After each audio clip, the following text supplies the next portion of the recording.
Hi there, Carrie here. Why is she wearing sunglasses? Because the ad said that they go dark in the sun and light indoors. They lied. So I'm not trying to look cool. I thought, oh, it'd be nice to have a really light blue tint I could use, to be able to see things. So you see the ad, don't believe it. Okay, just oh, oh my God, there's light on the other side. Okay, back to being able to see. Yeah, my job went off today. I've had two this week that went off. And I don't expect an add-on, but I'm on standby in case something comes in at the last minute. Love that because I got my phone and I'm ready anytime within 5 minutes. I can be online on job. Doesn't get much better than that.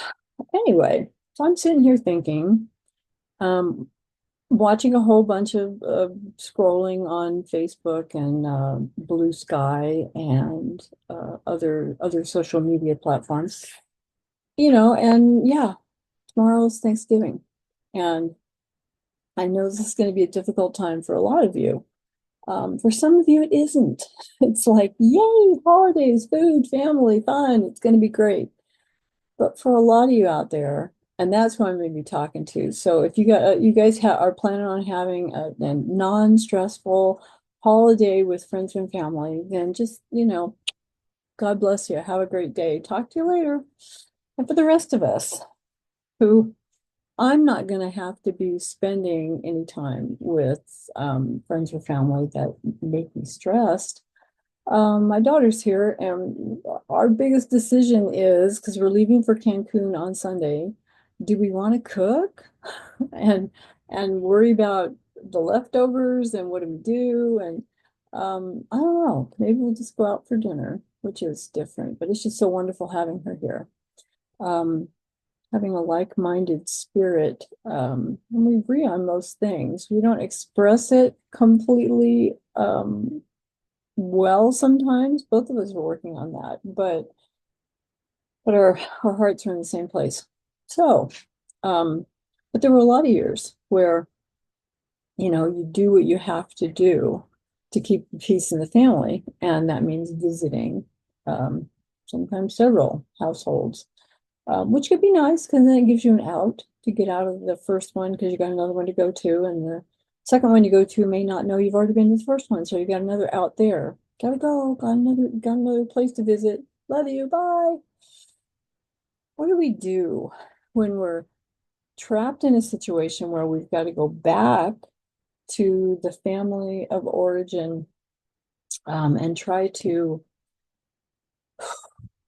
have a healthy relationship, oftentimes with family that isn't healthy, that hasn't done the work. It doesn't even see that there's a problem. They're stuck where they are and believing what they believe, and yet fits their paradigm for the moment. And we're not going to change their minds about anything, and we really can't take that away from them. Because think about it, it's like I don't know, I'm trying to think of an analogy, but sending somebody, a child, to the grocery store to get groceries, and if they've never been there, they're not going to know how, and they're going to become overwhelmed, frustrated, maybe furious for having that put upon them. And they will also see the things in the store they want to see, not the things necessarily on the list, and not having the practice and the guidance and the structure to know what the hell they're doing. Or, putting somebody in a motorboat on a lake with no instructions. Like, okay, they may know there's a motor there, but if they don't know how to operate it, they're not going to get where they want to go, or they may wind up hurting themselves. So, you taking away the opportunity for them to learn something that they don't know how to do or they don't know how to think into, you're depriving them of what they may be here to learn precisely, what may be their journey. Um, and they will be ready to hear when they are ready to hear, if ever. And we've got to sometimes sit back and realize if ever is not our responsibility. We have enough on our plates to figure out, why am I here? What is it all about? What does it mean? What comes next? What is my purpose? What is my responsibility on this earth in this lifetime?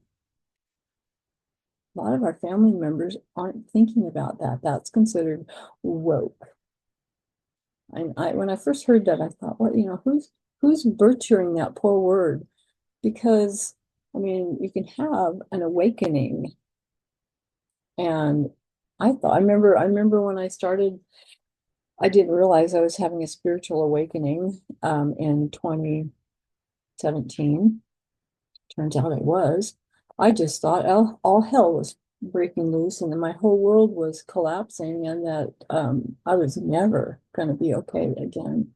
I had a paradigm shift. I had a change in the way I looked at one specific thing in my life. And it's like you can't unring that bell once it's been rung. So then how do you go forward? Got to redefine your whole life. Well, the people we're having dinner with, perhaps tomorrow, they're nowhere near there. And they may never get there in this lifetime. And that's okay. They get to be who they are and say what they want and even do what they want within legal reason, hopefully. And it's not your responsibility. It is your responsibility to keep you safe and to not be a victim of further abuse. And that can take some creativity, extricating yourself from those kind of situations. But for the most part, if you want to just endure the situation, make it a game. Sit back and watch everybody else, watch the interaction.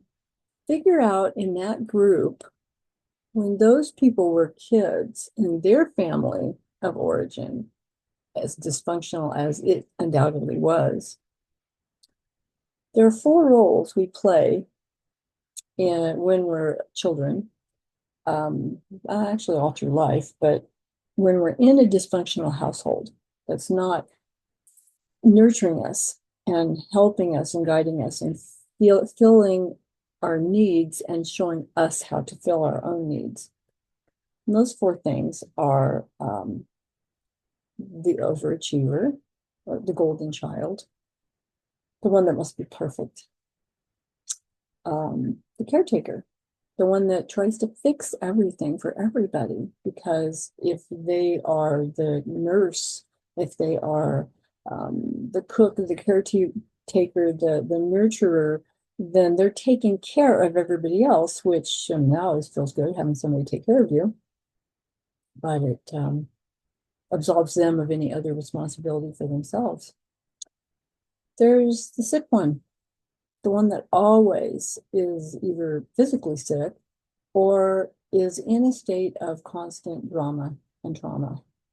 And poor thing, yeah, because stuff does happen to us.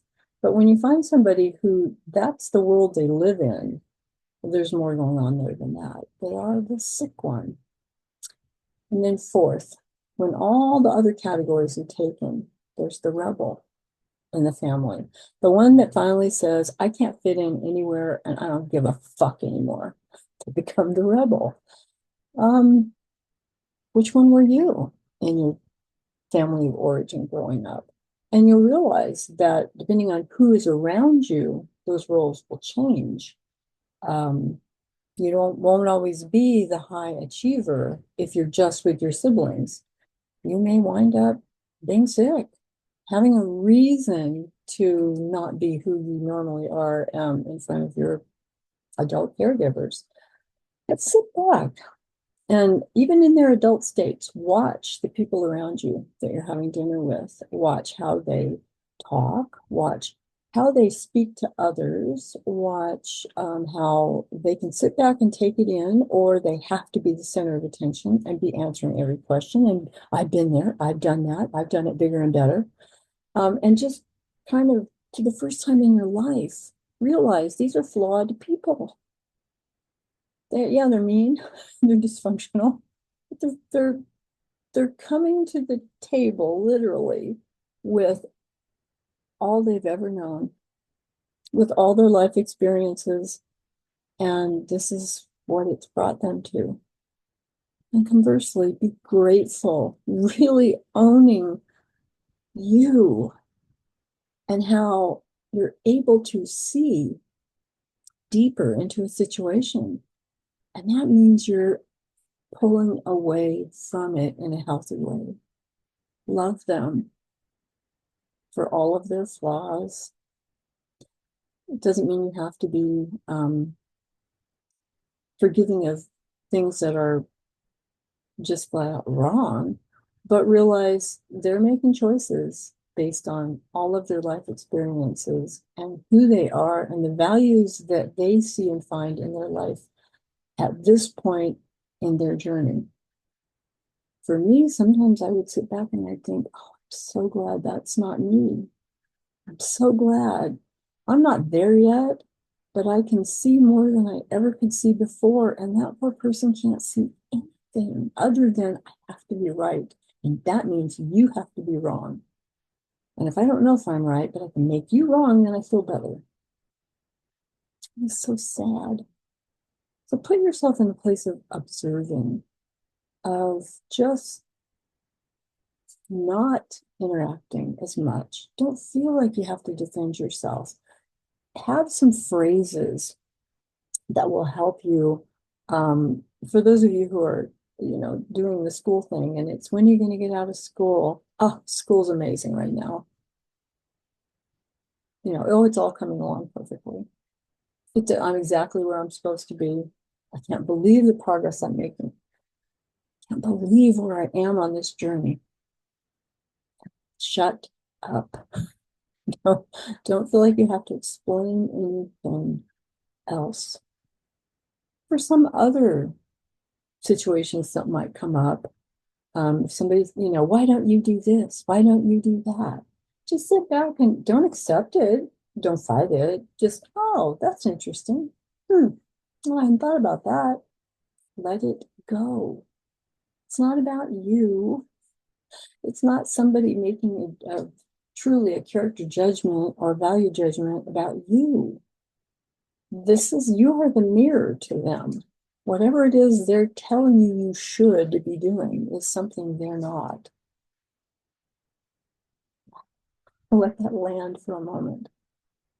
Just be the gentle, quiet mirror. And put yourself at the very beginning of your eating in a place of true gratitude. Opening your heart space, getting rid of whatever judgment and preconceptions that you may have walking into there. Put your body in a place of being able to receive the food you're getting in a way that it's able to do the best job it can for you with the food that it's given. And frankly, to be grateful. There will be 100 things you will walk away being grateful for.